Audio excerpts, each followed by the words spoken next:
VitoBrand.com. And I am Virtue, being joined by the man himself, former WCW Hardcore Champion, Big Vito LaGrasso, coming live from Florida. What's up, man?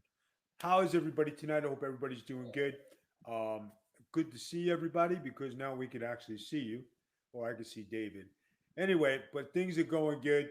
Uh, little cloudy here today in Florida, but we're dealing with the weather, and I think we have a really good show going on today. We got some good topics, some things that were predicted in the past are only here on Getting Color that I predicted are happening now.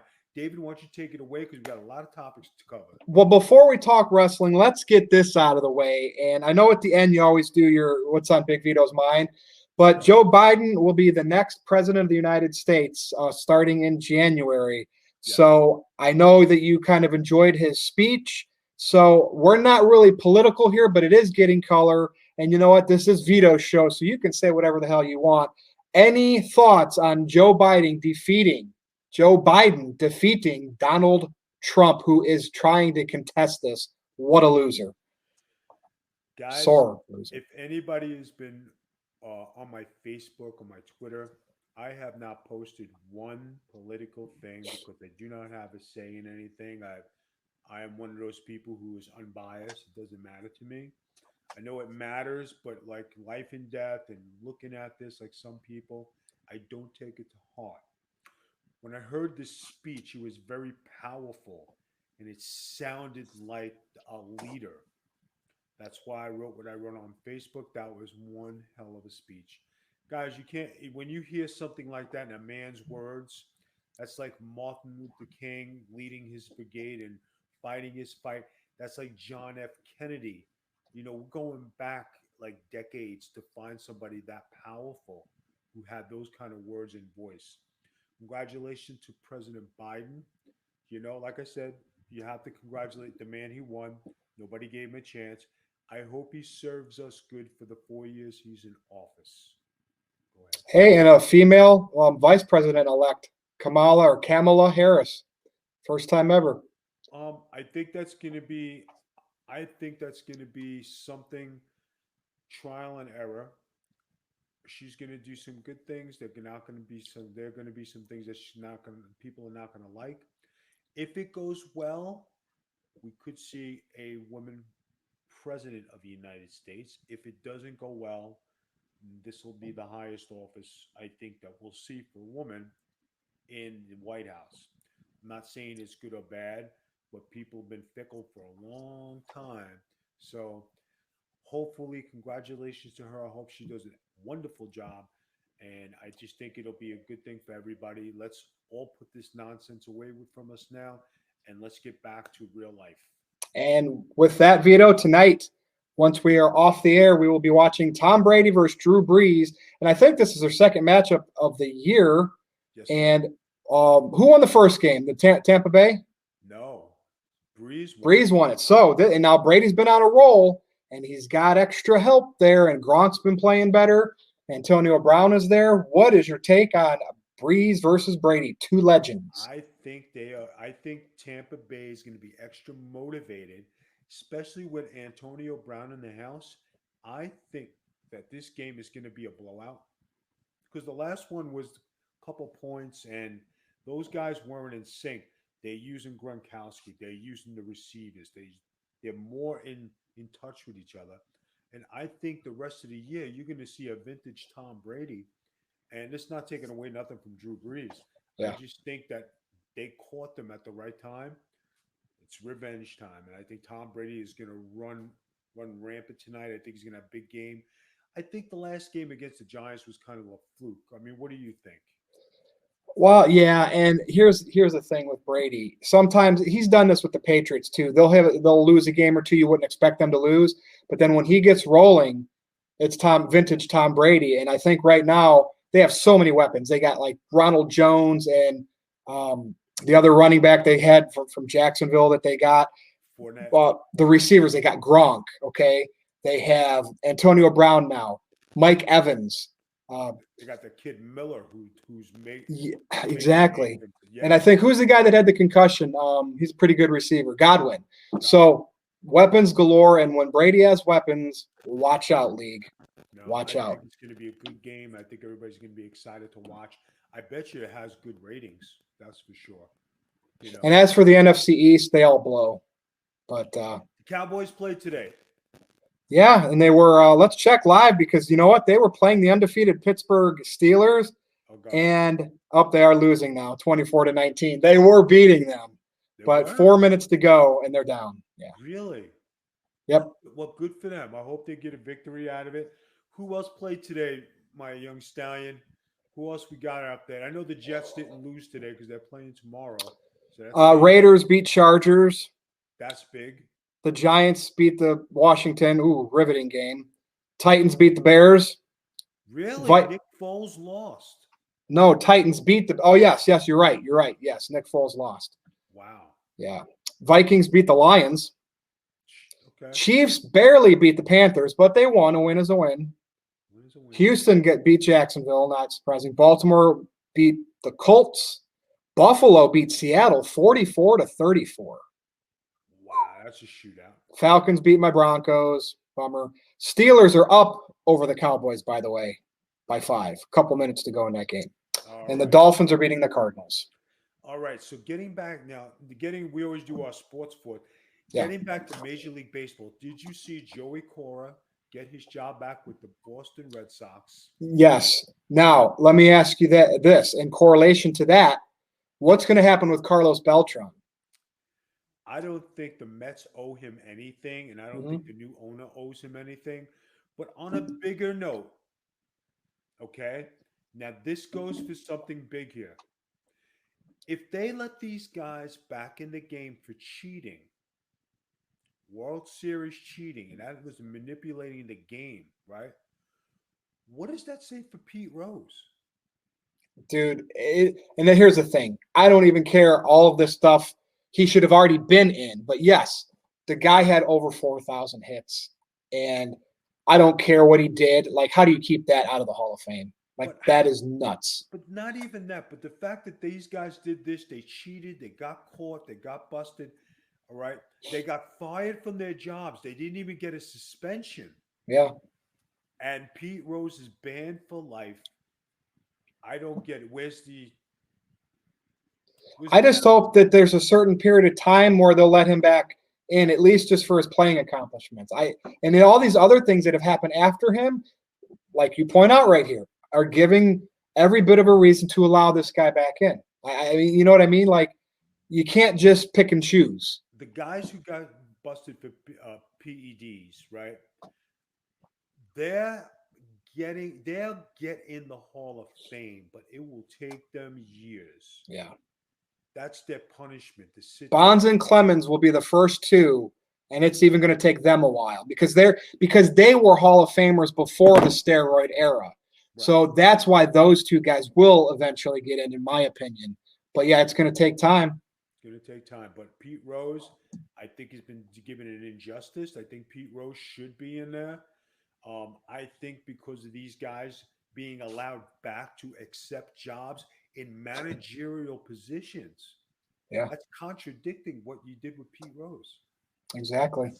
So maybe fans will have a voice here and tell them what they think. But yes, Pete Rose should be in the Hall of Fame, especially now with how baseball has handled the cheating of modern baseball. Oh, you ready to talk about wrestling, Vito? We got wrestling on tap. We got some good subjects. Go ahead, take us away. Let's start with AEW here. So they had Full Gear last night. You know, the diehards loved it. You know, I did not watch it, but I saw a lot of clips. I always enjoy the Matt Hardy stuff in his backyard because I get it, right? He's trying to do something different. Kenny Omega is the next number one contender for Jon Moxley, so I do want to know your thoughts on that. And MJF defeated Chris Jobber Jericho, and is now in the inner circle, and this might lead to something you predicted. So what are your thoughts here on Kenny Omega, number one contender? Oh, by the way, Young Bucks are the tag champs.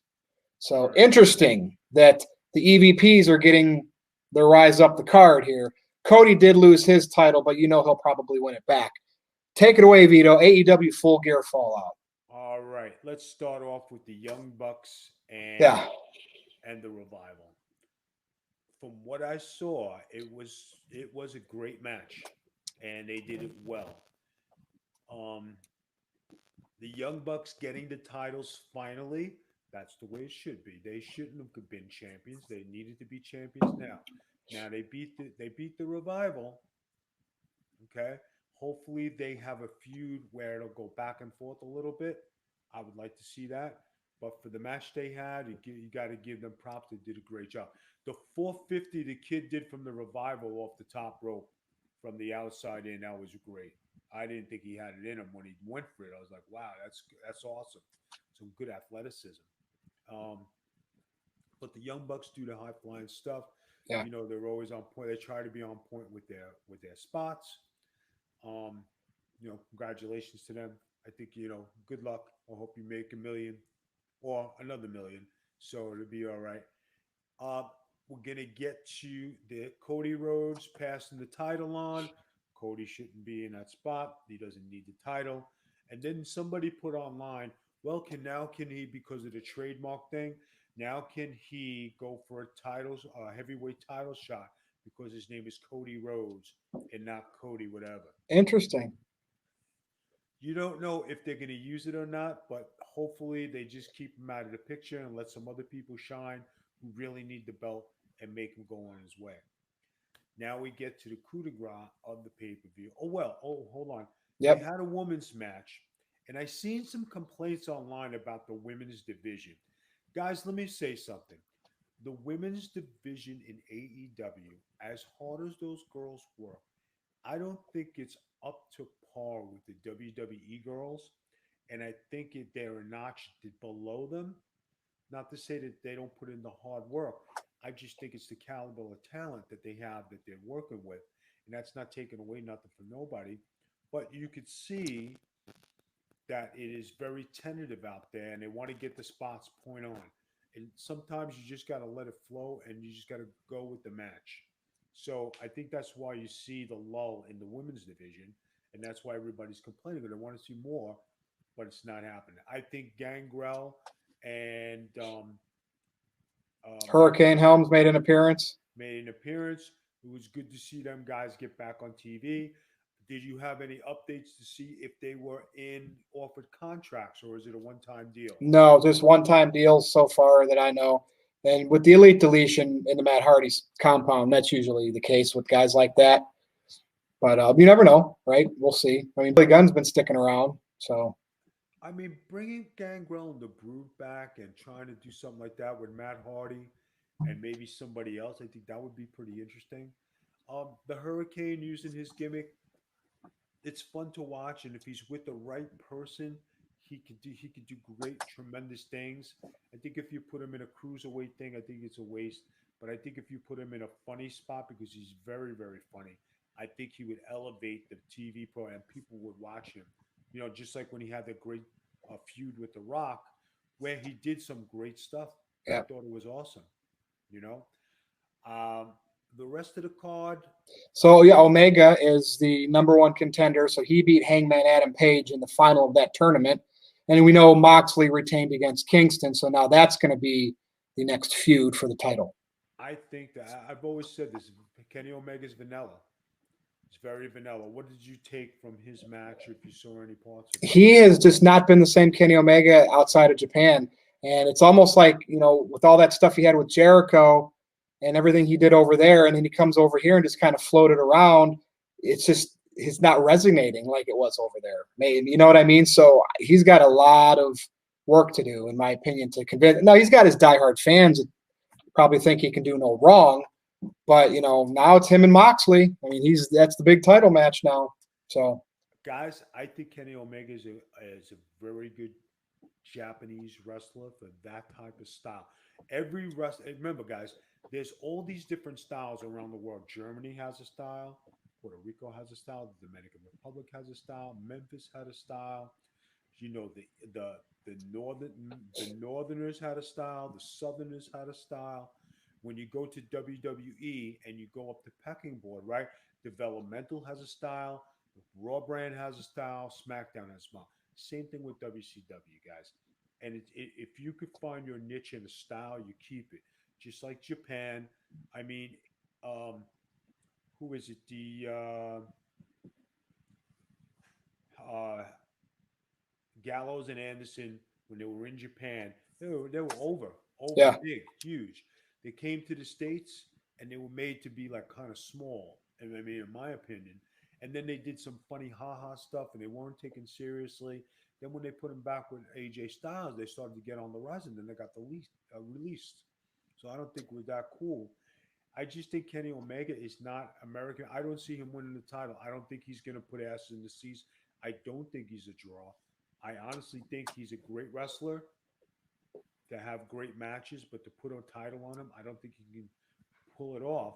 But then the thing I predicted a couple weeks back, Chris Jericho going to be the next babyface of AEW.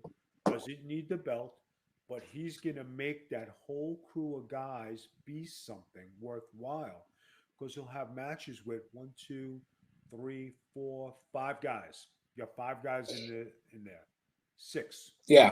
So we're talking now about MJF now being in the inner circle. Now Jericho's still there with them, and they're still all heels. But this is where you're leading towards Jericho becoming a babyface out of this, and MJF taking over the reins. Exactly. Yeah. Right. Because Jericho's been losing, and remember when they turned on Hogan when he lost against The Rock? What happened? Became babyface again. Everybody loved him. Yeah. Right? Wouldn't you? I personally would like to see the list come back and him put everybody on the list. Yeah. I really would. I thought that was enjoyable. I thought that was great. I think that would be awesome for the people to get involved with that again. So we'll see, Vito. Your prediction very well could be correct here, coming up sooner rather than later, and we'll have to see how it plays out on Dynamite for the next several weeks. But that was AEW this past weekend in a nutshell.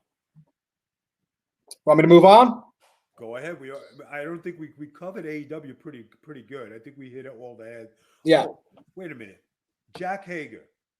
Did we cover him for his Bellator fight? No, because I was off last week. So if you and Noel did not cover it for Jake Hager, no. And I know you were saying something like for winning, he got beat up pretty good. So yeah, what's your take on Jake Hager and his latest MMA fight? He is not putting the time in the gym for him to be an elite Bellator fighter. I'm not taking nothing away from him being a tough guy. He's a great wrestler, NCAA, collegiate, and all that stuff. But he had a guy in there whose bodies was out of shape. And he couldn't take that guy down once. It takes a lot of stamina to go and wrestle and take somebody down. That guy packed a punch and he destroyed his face. He connected. And you could tell his boxing skills. This guy's boxing was not, wasn't anything too elite. It was below average. And he was teeing off on Hager. I think Hager needs to work on his stand-up. I think Hager needs to get in better shape so he can show his wrestling skills. And, there's going to come a time when he's going to fight a guy whose body is in shape and he's not carrying 40 extra pounds. I think he's going to be in trouble. So, like I said on the thing, it's got to be MMA or wrestling. Which one do you want to do? Want to do MMA or go on the Jericho cruise? A lot of people want to go on the Jericho cruise. They want to have a good time. Well, he did find a way to pull off the victory, though. Hey, I give him credit for hanging in there. You know what I mean? But when you talk about skill-wise, now everybody's watching it. You could see everybody watches UFC.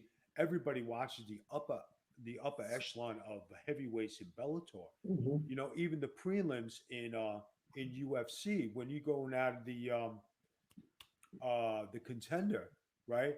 Some of those guys are nasty. They got some good hands. You know what I mean? And when you're just throwing one and you don't have the hand speed and you don't have the 1, 2, 1, 2, 3, 4, 1, 2, 3, 4, 5, 6, it's tough to win. It's tough. Real legit fighters, Vito. Yep. Well, we'll go over to WWE real quick. By the way, we are up to ×7 Lana through the table at the expense of Nia Jax. Naya's in and out of Twitter or on and off of Twitter so many times with her TikTok. I think she's been overtaken by Lana and her TikTok. What do you think? I mean, Nia Jack was fire. I mean, her TikToks were on point. You know what I mean? But Lana has been coming up smelling like rose. I mean, she has been killing it on the TikTok. So Lana, all props to you taking the table, being the good, hardworking baby face. I'm talking if there's a Rusev revival, you're gonna lead the charge. I am all. It's all Lana. It's all Lana right now. That's all we could do. How many times can you go through a table? Well, but she's at 7. I said she's going to go for 20 or more. I think so. I think Miro's got painted himself in a corner where Lana's going to have to cash a lot of checks. Yeah, if we got to 7 already in 2 months, I'm going to say with her a long contract, they get more of a joy of having her on TV going through tables than probably putting her at home, just sitting at home. That's like Paige is doing. So that's what I think. Hey, what about that Page thing? Now, what do you think about that? She refused to shut down her Twitter and her Twitch and all this other That's stuff. going to get ugly. I mean, Russo was talking about how she was mentioning on one of his shows.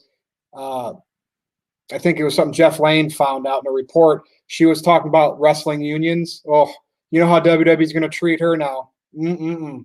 Yeah, but what can WWE do? She's not on TV. She can't wrestle. So what are they going to do? Well, yeah, you're that's true, but like just let her sit there on that contract and not release her, keep her limited to what she can do.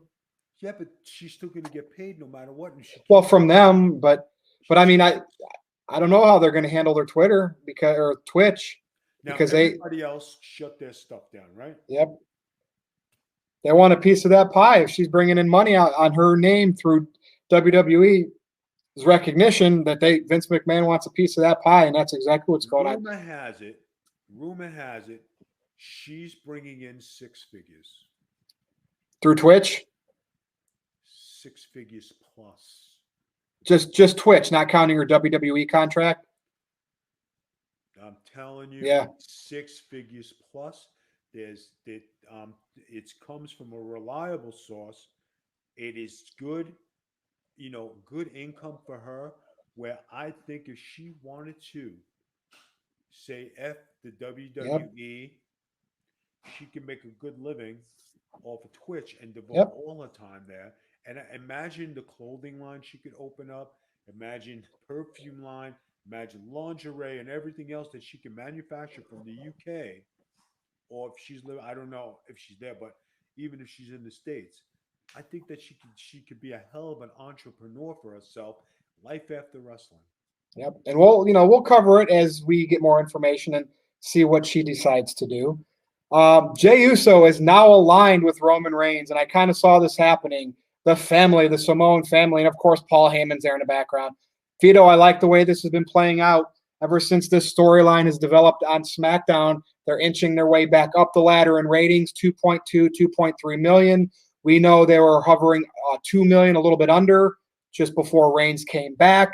Raw is down to like 1.65. So SmackDown is beating them by about 500,000 viewers. Now, yes, SmackDown is on Fox versus a cable network, but Monday night has always been the wrestling night. So for the fact that SmackDown is doing that much more than Raw these days, wow. And even Wednesday night's combined ratings for AEW and NXT has been dipping a little bit, like 1.3-ish the last couple of weeks. Yep. What is your take on this?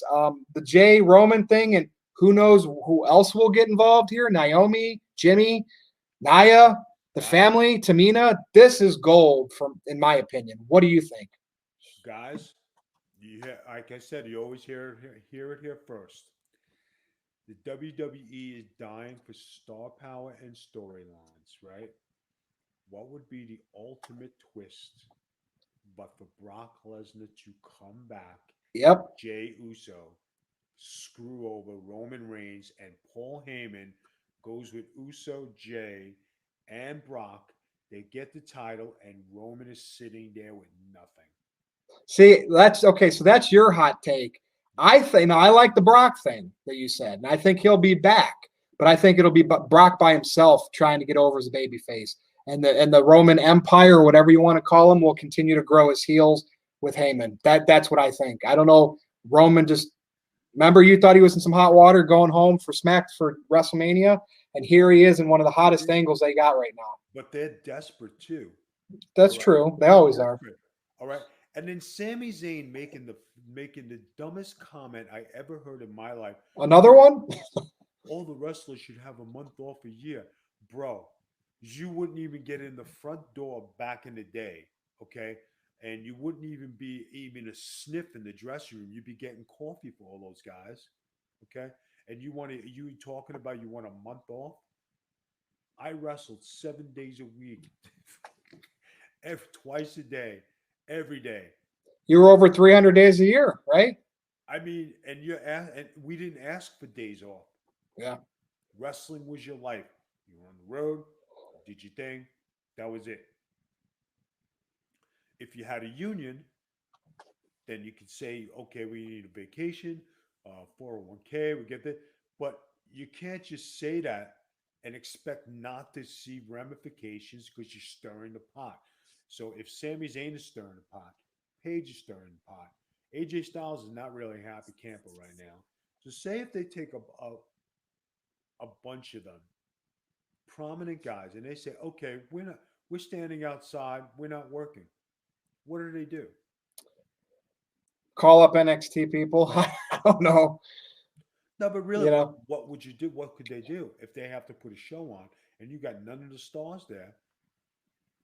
I get it, and I would like to see them be able to get more rights for themselves because Vince McMahon and WWE has always not treated the independent contractor like it should be.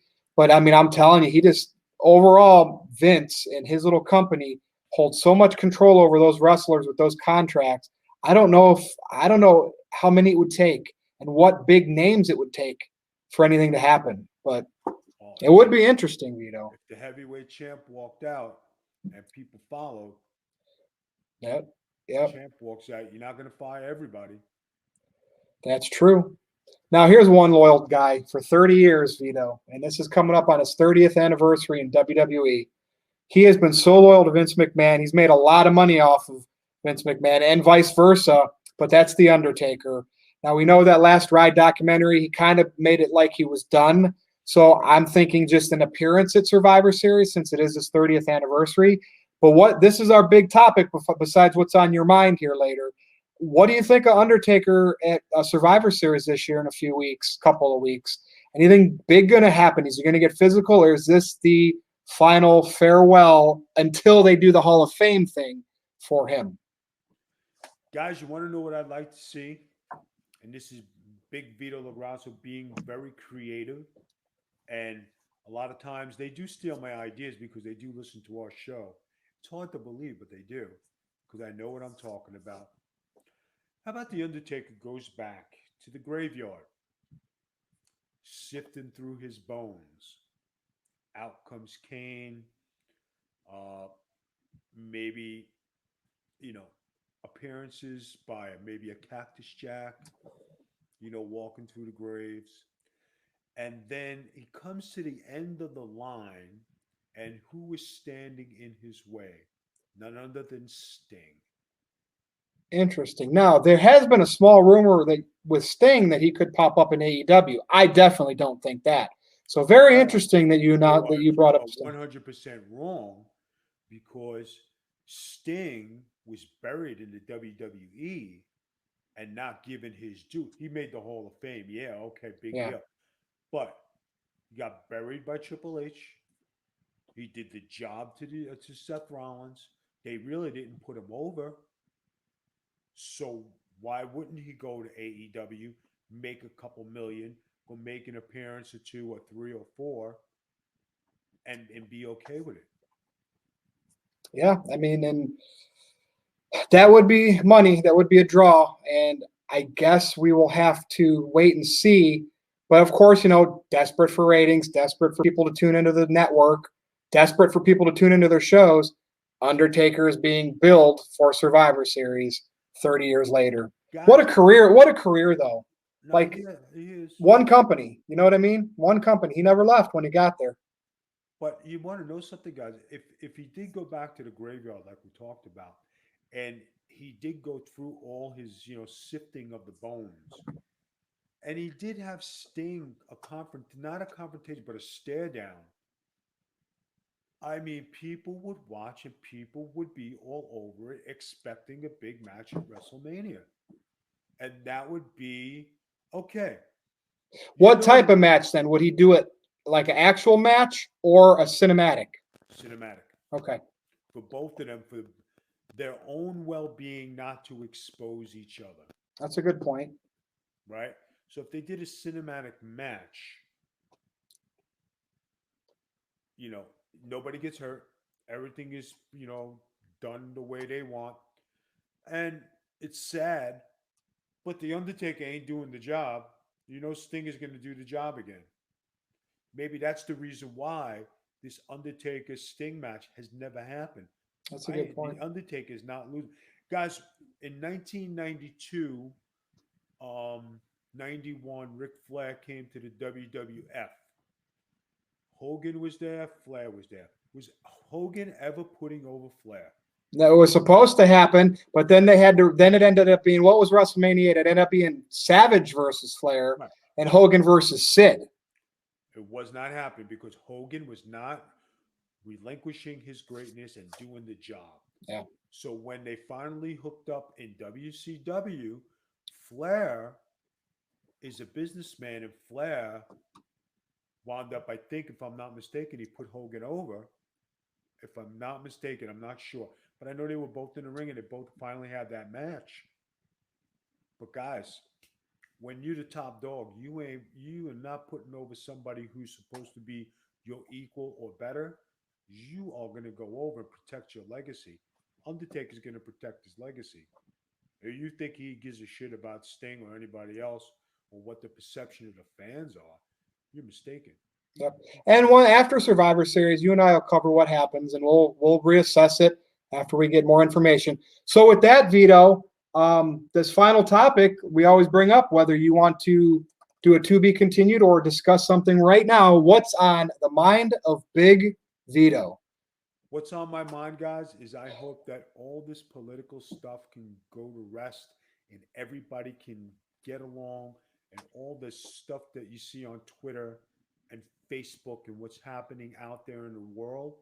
I hope it all comes to a ceasefire and everybody can get along and everybody can live a peaceful and happy life.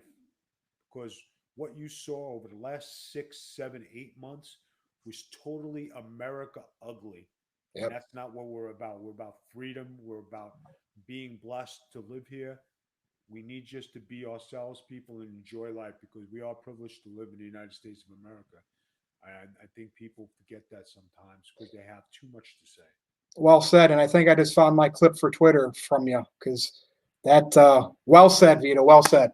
So, hey, it was been another great show. I mean, we are well over the 30-minute mark. And I know we had a few people on Twitch watching, and we will make sure that this is up on Anchor. I will put it up on nodq.com tomorrow. So this has been Getting Color. So any final things to say, Vito, any news or info for the bigvitobrand.com? Yeah, Adam Riff. Adam Riff, what are you doing? I like Adam Rift. We'll call him Adam. We'll call him Adam today. Adam. Yeah. Because he's been posting a lot of Adam and Eve stuff. That was my point, right? Being in the woods, the wilderness. I'm surprised he didn't put an apple next to his cat, or a cradle with the Virgin Mary, with Jesus. I'm waiting for that to happen. But Jesus, it makes you sick. I love my girlfriend. Look at the guys in No DQ. And then when you were sleeping on a napkin, what people don't realize is that is your desk at No DQ because Aaron Riff doesn't That's right. provide anything. Hey, now that was an ice pack wrapped in an old ratty towel, but yes, I pulled a neck muscle, but it's better now. So. All right, good. All right, that's all I got for today. All right. Well, you can follow Vito on Twitter at the Big Vito Brand. You can follow me on Twitter as well at NoDQ_Virtue. But it was great to be back. Thanks for covering for me last week with Noel, as I had some personal issues I was taking care of. But I know we have our faithful that love this show every week, and we'll make sure that it gets up on Anchor, Twitch, NoDQ.com. So for Big Vito LaGrasso, I am Virtue. This has been Getting Color. right here on the bigvitobrand.com.